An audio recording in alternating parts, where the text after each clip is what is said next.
Hapa sasa ndo tunafika fasi wanaita Kaziba. Hapa ndo Kaziba tunaingia sasa. Ndo Kaziba sasa hii.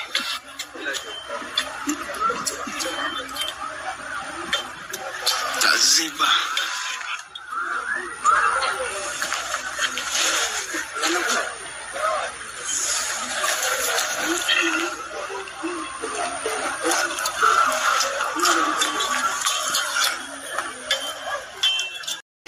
Munyamahoro umusinga ugasuzugura n'umutamba papa none bari batubwiye ngo turatashye ngo tuje kureba ababyeyi bari batubwigaga mu Rwanda tubwiye ngo dutabare hano ngo tuze kureba. Muravuye mu Rwanda? Munyamahoro umusinga ugasuzugura n'umutamba papa none bari batubwiye ngo turatashye ngo tuje kureba ababyeyi bari batubwigaga mu Rwanda tubwiye ngo dutabare hano ngo tuze kureba. Muravuye mu Rwanda? Agwa chukundi mtisha demu.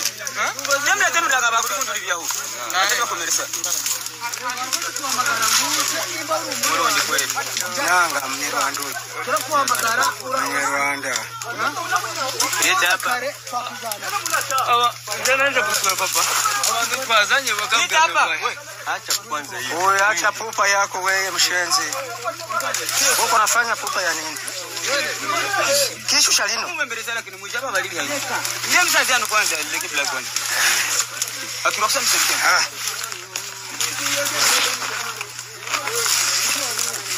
Mwe mko mnatesa watu mwe. Tangu kuzaliwa si afikaka huku wewe unanifikisha huku wewe mshenzi.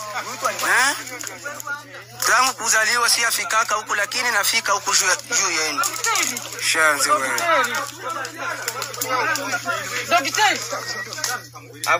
Mugadu yetu abuata. Eno munda kigarama. Yoyo. Agwa chukundi mtisha demu. Nemna tenu daga bakunduri byaho. Ataka komersa. Muronde kweli. Nanga Mnyarwanda. Turakuhamagara Mnyarwanda. Yeta hapa. Aba nje kusura papa. Abantu twazanye bakambye hapa. Acha kwanza hiyo. Wewe acha pupa yako wewe mshenzi. Uko unafanya pupa ya nini? Kisha shalino. Mbeleza lakini mwijaba balili hayo. Ndiye mzazi anu kwanza leke bila kwanza. Akiroksa msema.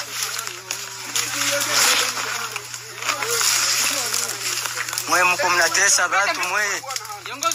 Tangu kuzaliwa si afikaka huku wewe unanifikisha huku wewe mshenzi. Tangu kuzaliwa si afikaka huku lakini nafika huku juu yenu. Shenzi wewe.